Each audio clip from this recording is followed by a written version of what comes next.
Eyo guys, nizere ko mumeze neza. Ni KIBO 257 yabagarukiye again ku kindi kiganiro. Ndabizi neza ko muri mumaze igihe kinini cyane mutandonka, nahora muri baranyica ibintu byinshi muraza bakanajya ngaha, ni kibazo gikomeye cyane. So uno musi nimuza kumbona ko turi kumwe n'umushitsi, turi kumwe n'umu artiste. Maradusavye tumubazanire mu ma platform atandukanye nko kuri Simbizo wase Mavumba no kuri Starboy hose. Maradusavye mu tubazanira, ariko twamubazanira na Madame Jo, ariko reka ndeke Madame Jo abanze kwanza batera kayambu yaheruka mu Burundi. Madame Jo muraho?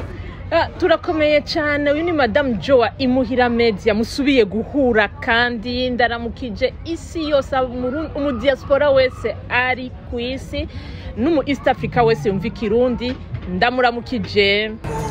Uti none Madame Jo ko mwora mu Burundi mwatuzaniye iki? Rabi ibintu twazanye ngaha, urabona ko n'abazungu bariko barabihurumbira, ibintu baguma bashaka kubigura ku byinshi. Ngaho onye urabibona hari ibiseke, urabibona hari ivyansi bisabo, nambaye n'umupira wa Nature Burundi. Wabonye umupira wa Nature Burundi Nerinate, ucumubona uyu n'umupira yampaye wa Nature Burundi kugira ngo tuzoze turamushorera muri company yiwe ya tourisme, kandi ambwira ngo mbwira aba diaspora bose bamenye yuko iki gikorwa ca Nerinate cha tourisme kihari. Okay, nonega Madame Jo, muncha make rero mwatuzaniye amaribaya hamwe n'ibintu by'i Burundi kugira mukora iki? Kugira tumenyekanisha Burundi. Uno musurazi ko ariyo heritage. Wabonye ni heritage, naho ama communauté culturelle yose ariko arerekana ubutunzi bafise, natwe twazanye ubutunzi bwacu bw'igihugu cacu. All right, okay. Ndaryohewe cyane gose again gukorana nawe Madame Joseline, kutuzanira again ibintu by'i Burundi. Naheruka mu Burundi kera. Yeah, I'm good. Yeah. Nonega Madame Jo, umuntu watuzaniye yitwa gute? Cyambere na mbere impamvu ki mwashatse kumutuzanira ni iyihe? Uyu n'umuririmbyi, narababwiye ko je nzoza ndazana aba diaspora bose impano zabo, ivyo bakora, imibereho yabo, ukuntu babayeho byose. Uno munsi navumbuye umwana w'umurundi n'umu diaspora afise ingabire, wenyene araza kutwibwira, atwibwire izina ryiwe, aca tubwira n'ibikorwa vyiwe. Okay, reka tumuhereza turamutse gatonya. Eyo, what's up? Ndavugisha mu Cyongereza, mu Kirundi. Icyacu cyose ndagerageza kwishyura uko. Reka tuyage mu Kirundi nico kiwacu. None mwitwa gute, mukora iki? Je nitwa izina ryanje yitwa William Junior Niyongabo. Mugabo ma stage name ni Lil.Jiji. Icyo nkora ni ngira muziki, ngira afro beats, nkagira na hip hop, you know, to kind of like mix the cultures of both, because I'm Burundian, nkaba n'umukanaje, to build my fan base. Yeah. Okay. None Lil.Jiji muheruka Burundi ryari? Just nasubiye Burundi, nashitse ngaha 2012, le juin 2012 nga muri Edmonton, Canada. Nga sinige dosubira Burundi. None urakumbuye Burundi? Ndahakumbuye vraiment, you know, hariyo famille imwe sigaje hari Burundi, so it would be nice. I mean, nariko ndifuza yuko nogira nka concert umunsi umwe. Concert i Burundi? Yeah. Wow. All right. Ndabona imigambi ngo miba myinshi cyane gose. Nonega Madame Jo, mwamenyanye gute na Lil.Jiji? Lil.Jiji ni famille. Grand-mère wiwe ni inshuti, kandi na grand-mère wawe yari mu artiste. Yari yitwa Rochero, ni yaririmbira agatambira na president, niko numvise. Yego, yari umuririmbyi, yari afise impano, baramuzi, Maria Rochero. Urumva rero ningabirano iri mu miryango. Ningabirano iri mu maraso. Ni mu maraso. Naho wowe wibaza ko ari grand-mère wawe yagushizemo amajene yo kuririmba? Just nabumva sinamuzi cyane, namwumvise kwa baba, ariko aramusigura, atwereka n'ama CD yiwe, ariko yigisha abana ngene atamba. You know, yarakunda kwigisha abana cyane. Yarafise numva yarareze papa nkuko oye gituma yatushyize muri iyo nzira. Mugabo yaje, I mean, sinagiye kumenya ntevye, sinari ndamuzi kuva nkiri muto. ibintu byo kuririmba byanje nkuko nyene ni passion numvise I want to do, and I have a lot of message yukurungika mu parole umuntu aba yanditse mu ndirimbo to change, to relate with somebody with a song. I think that's the purpose in music. Nico gituma nacemfata iyo nzira yukuzandandika indirimbo. Okay, none Lil.Jiji, uno musi kuserukiye abarundi muri Canada ukaba uri no murundi wacu. Nizihe projet dufitiye twebwe nk'abarundi dukunda indirimbo zawe tuba dukeneye kumviriza indirimbo zawe? Kuko la plupart y'abantu ikindi kintu naco nari nkeneye kubabwira nuko mukuye kuja kuri YouTube mugasanga Lil.Jiji kuri konte yiwe araza kuyibwira wenyene, ariko nashaka kubaza d'abord Lil.Jiji impano yo kuririmba wayisanzemo ryari, watanguye kuyiperforminga ryari? Like impamvu yo kuririmba? Yeah, impamvu watanguye kuririmba ryari? Natanguye kuririmba ndi muri 9e mane. Mwigisha ariko arigisha nkagira pay attention, umwanya dufise pause naca nsanga niko nandika ama parole like lyrics, nkafandinga nk'ama beats, you know, to make something nice. Uba grade 9 umva nayise nka 15 ans. Imyaka 15. Chitan, yeah. Namusi 21 nakwijije 21 2 days ago. Wow. Yeah. Happy birthday. Nane Madam Joe. Narifise akabazo gakomeye cyane gose. Ko nga hano dufise umu artiste wacu nga mu Burundi. Nkamwe nk'aba diaspora nta mugambi mufise wo gucreate nka entertainment yoza guhuza abaririmbyi b'abarundi bo muri Canada nawo mu Burundi kugira habe ikintu kiri strong. Uwo mugambi turawufise, twaraganiriye n'abayutubere benshi twashoboye kubona mugabo ariyo baza kunjya umuhari ndabizi bavuga ngo narabimye ibiganiro. Oya, sinabimye ibiganiro, umwanya wabaye mutonya kandi nari nibereye ku mugwa mukuru wa politiki Gitega, namwe mubaye Bujumbura, igitoro cari kigoye kugira duhure, ariko hariyo bamwe nashoboye guha ibiganiro ndanabashimiye. Rero umugambi dufise bashaka kumenya ibikorwa by'aba diaspora ngaha anye, irifo rero ke tuza turahana amakuru kugira bamenye ibikorwa byacu tuzobikora. Uwo ni umugambi dufise. Alright. Urumva rero murafise kuno muko murapanga kuno muzoshobora guconnectinga, kuko nkuko mwavyumvise nuko Lil.Jiji afise umugambi wo gushaka kuzogira concert mu Burundi kugira ashobore kuza gusangira impano yiwe n'abarundi bacu hariya anye, ariko bizosaba yuko azoyifashamo n'aba diaspora musanze mumenyereye terrain hariya, kubera ko we naherutse mu Burundi kuva kiri mutonya. None muzomubifashamo gute, muzobigira gute kugira mushobore gupromoting ico gikorwa? Igikorwa ntibigoye kugira tugipromoting. D'abord niba mumenye Lil.Jiji, bamenye ko ari umwana w'umurundi afise impano zidasanzwe. Mwarabonye n'ama video aheruka gusohora, asohora indirimbo nziza cyane zirimo amaparole y'icongereza meza, mugabo turamubwiye tuzacishamo n'uturundi dukenya kugira abantu zenya abatazi icongereza bari mu Burundi bamwumve, mugabo azoza arabikora. Ego, hanyuma rero wari kurambaza ukuntu bizogenda, azotubwira programme yiwe, atubwira ati itariki ntegere nshaka kugenda mu Burundi, hama natwe tuce turondera uburyo twobimufashamo kugira ashike asange ibikorwa byose biteguwe neza. Right. Tugarutse gatonya kandi kuri Lil.Jiji. None Lil.Jiji, imbere yuko ndakubaza n'ibindi bibazo twari dukeneye kumenya ati none umuntu agukeneye yo gusanga kuri aya ma platform yo kuronka gute?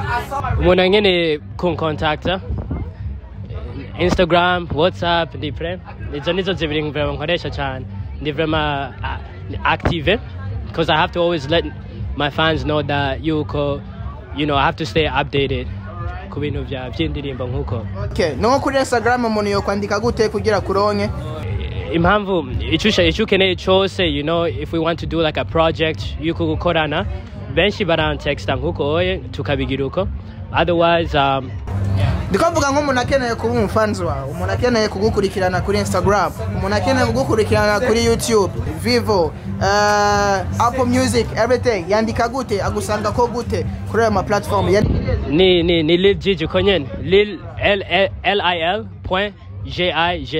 harimo point. harimo point. Okay, muraba muvyumva mugiye kuri Instagram mwandike LIL.JIG barundi wese muri kwisi yose mugende mufyonde subscribe kuri Instagram, subscribe kuri YouTube na subscribe kuri Spotify yiwe kuko numuririmbyi wacu numurundi wacu turamukeneye cyane gose kandi tukaba tunashimira na Madame Jo inge bamagare abana b'abarundi baze baramutse daboro abana b'abarundi nimuze ingo abana b'abarundi nimuze mwese kandi mu ingo Chris ingo Fred ingo murabona yuko twambaye imipira ihayagiza uburundi mbega handitse gute Nature Burundi Safari Tour iki ni gikorwa cyane rinate mwabonye rero turiko turamushigikira muri Heritage Edmonton nuko rero bimeze neza bipanze neza twambaye drapo y'u Burundi ishajije igihugu bambe igihugu cy'u Burundi akagoma je nambaye n'ibintu byose bimeze neza cyane alright okay turashobora kumenya amazina y'aba barundi n'abarundi kazi bacu b'igihugu My TikTok is Chris. I'm joking. My name is Chris. My name is Chris. My name is Alicia. Alright. None ga Madame Jo ko abana bonga hanye bavuga icongereza cyane gose kuruta ikirundi cacu. Tubifate gute eske babaze bisigure je ndabigisha ikirundi imisi yose ifoko mudohereza umuntu avuga ikirundi dusigurire English or Kirundi? Kirundi abarundi bacu abarembe mu cyongereza Janet. Why you don't speak Kirundi? Tuvuga Kirundi muhira ariko kenshi tuvuga icongereza turi hanze kubera abagenzi bacu nibavuga Kirundi nkatwe. Alright. Kuvuga ikirundi ramutse abantu bose mu Kirundi. Hi. Isigurire impamvu ki uyexprima mu cyongereza cyane paraporo mu Kirundi. Kubera nacibagiye. Wari wagi Kirundi? Oh, ntacyumvikana. Gusa yagaze ku babyeyi. Oya. Yagaze hehe? Abagenzi banje. Urumva rero abagenzi ni bacu batuma wibagira ikirimi cyo muhira. Okay. Kugisha Fred urashaka kuvuga mu cyongereza. Yo, my TikTok is Chris.player_0. Follow me real quick. Okay, Fred. Je parle anglais? Oui. Burundi is a great country, great culture and heritage. They have lots of good things. You can speak English, it's okay. Talk about Burundi. About Burundi, about Rwanda. Burundi, Rwanda, very good countries. Beautiful nature, beautiful places, beautiful culture. Yeah, just amazing places. Yeah. Thank you very much. You're awesome. Turagiye cyane kubona abana b'igihugu cacu ariko bavyeyi muraba ukuntu muza murabigisha ikirundi kuko kumva yuko batari ko baravuga ikirundi mu kiganiro cy'ikirundi ntabwo byoroshe canke byoryohera abene gihugu bacu mu Burundi. Alright, okay, reka tugaruke ku kiganiro cacu. Madame Jo, uno musi n'umusiri special. Muri ko muragira exposition y'ibikorwa byo mu Burundi, ibikorwa ariko kubera iki mutako muravuza imiziki y'abarundi se? Igituma tutariko turavuza imiziki y'abarundi normalement bari kuba baduhaye iyi bafre ibintu zembwa ntibashoboye kuduha inuzenya electricité kugira tuyivuze mugabo ejo bazovyinstallar tuzoca tubigira reka ndamuhereze Lil.Jiji abandanya avuga nitabe umuntu gatonya sawa murakoze cyane kuri Lil.Jiji rero. Okay, Lil.Jiji. Abarundi bacu bakwitege kwiki amaprojet dufitiye n'amaprojet nyabaki abarundi yonje niko nkora amaprojet ubuye n'abantu ndafise na video na KIBO himself, the man behind the camera. Shout out to Chris. Muga ibintu vy'amarundi right now ndifuza yuko by next year shobora kugira nka concert avec n'abajama b'i Burundi hariya bariko barabiprogram mugabo uye ndiko nifuza yuko nosohora video nshasha y'indirimbo za Afrobeats ndiko nakora ndafise n'aba artiste bino s'abarundi comme ça mugabo barakora za ama piano umva tuko turahuza nkuko kira bimene neza ariko Lil.Jiji twarase ama commentaire menshi ku ma platform twashoboye publia ama video yawe kuko personnellement jawe ndakuzi dusanzwe dukorana nk'umu director asanzwe ari wawe dukorana ama video kandi dufitanye ama projet menshi ariko twarabonye indirimbo werutse gupostinga yitwa Fire ikaba yari indirimbo yari mu Cyongereza cuzuye ariko abarundi benshi baratubarira ati nta kintu na kimwe twatahuye mbese no muri wacu twitegeka azoduhereza indirimbo iri mu Kirundi indirimbo izaba ari y'abarundi gusa cyane tusabye iyo ndirimvye nkunda kuvanga Ikirundi n'Icyongereza kwa sishaka kuririmba indirimbo yose mu Kirundi kwa birangora na jeje nye ariko hari indirimbo biri dedicate ku bantu bari specific kuko niyo uririmbye mu Cyongereza nabakanage gusaba byumba nivyo mbwa Icyongereza kiko kiraba assimilation ku ma countries yose benshi bavuga Icyongereza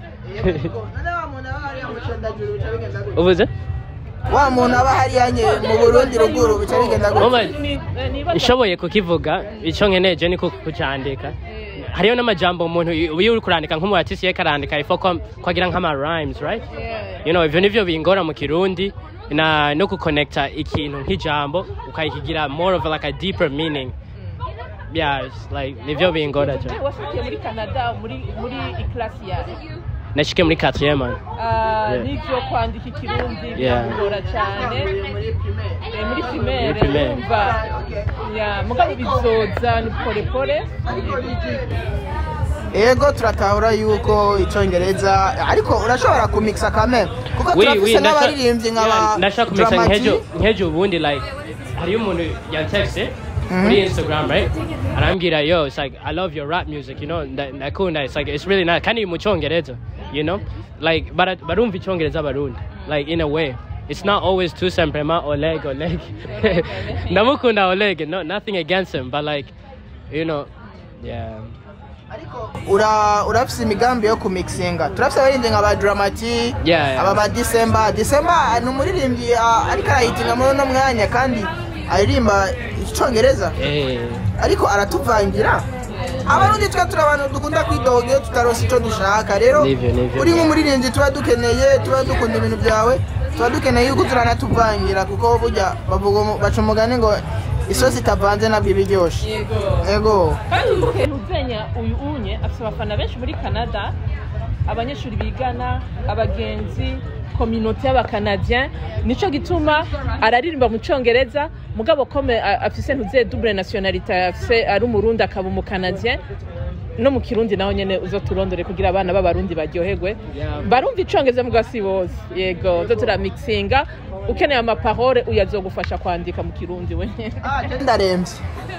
ndaremvye cyane gose je ibyanje n'ama video so guys nibaza yuko ikiganiro cy'uno munsi kigarukiye ngaha ndibaza ko mwashoboye gutahura inumbero ya Lil.Jiji wacu umuririmbyi w'umurundi wacu Buhundo Canada kandi mukaba ndabijeje yuko azoduhereza ama projet menshi azoba ari mu Kirundi nta kibazo naho nzoshobora kumufasha kwandika kimwe kigwaye ariko Ikirundi mushobore kucumva kiko kirashika mu mahanga twari kumwe na Madam Jo wacu ngaha yaheruka mu Burundi mukanyangana musabamo ibiyoba yakuye ruguru ikeke ubuswage ivyo byose ndaje kubirya ndabivumbe bigwi ni igihugu gitunze cyane gifite indya z'akanovera yego akabazo kanyuma narabonye mwari mu migambi myinshi mwari mu mirima nari niteze kubabona i Bujumbura ariko nabonye mushikira Gitega mutubwire impamvu ki mwashikira Gitega Igitega d'abord niho umufasha wanje avuka kandi niho nahisemwo kuba ego kugira negere imirima yacu aba diaspora ariyo equipe y'aba diaspora na diaspora en général turafise ama projet yerekeye uburimyi ubworozi kijambere ego nariko ndagira promotion y'isuka ya kijambere kubera bientôt bazozana amasuka ya kijambere bayahereze abarimyi kugira ngo turime kijambere kandi twimbure byinshi hama nanje nkaba afise imirima ndiko ndarima inanasi n'ibindi biterwa nzobirima. Twege rero yuko hagiye kuboneka technology idasanzwe cyane mu Burundi mu byerekeye umurimo ibiterwa byose. Aba diaspora muko muratuma igihugu gitera imbere kandi murakoze cyane gose. Alright, so guys, mwari kumwe na KIBO 257 wa mu YouTuber wanyu, wa mu director wanyu, mu designer, photographer, byose tutere pumbavu zangu byose ni kwa kundi nyene. So ndabashimiye cyane gose Madam John, izere ko ubukurikira tuzoba turi kumwe. Ego mu biganiro biza tuzoba turi kumwe. Ndagushimiye cyane Lil.Jiji, nizera yuko tuzokubona cyane kuri TV. You know, it's the grind. You gotta keep going up. You know, consistency. Everybody here. Karabaye. Agiye gusha. Na bigiye gushuwa cyane. Oh. Twitege iki kundirimba ikurikira. Kundirimba nkuko nagiye amapiano. Gonna be good. Ngiye gukora indirimbo muzotamba. Ndiko nzokora na choreography. Ibyo niyo maplan uvuye muri kwezi. Nifuza. Izo biri mu Kirundi. Twizaza abarundi kazari mu Kirundi. Umviriza nzoshamo ma ad libs mu Kirundi. Alright, okay. Reka tubyizere kuko aba artiste bagasi coroshe cyane amahanga yamaze gushika amahanga ntabwo biba byoroshye cyane gusura kandi kuvuga ikirundi cabo. So murakoze cyane gose kuba twari kumwe, ndabasezeye. Peace out. Merci cyane for this.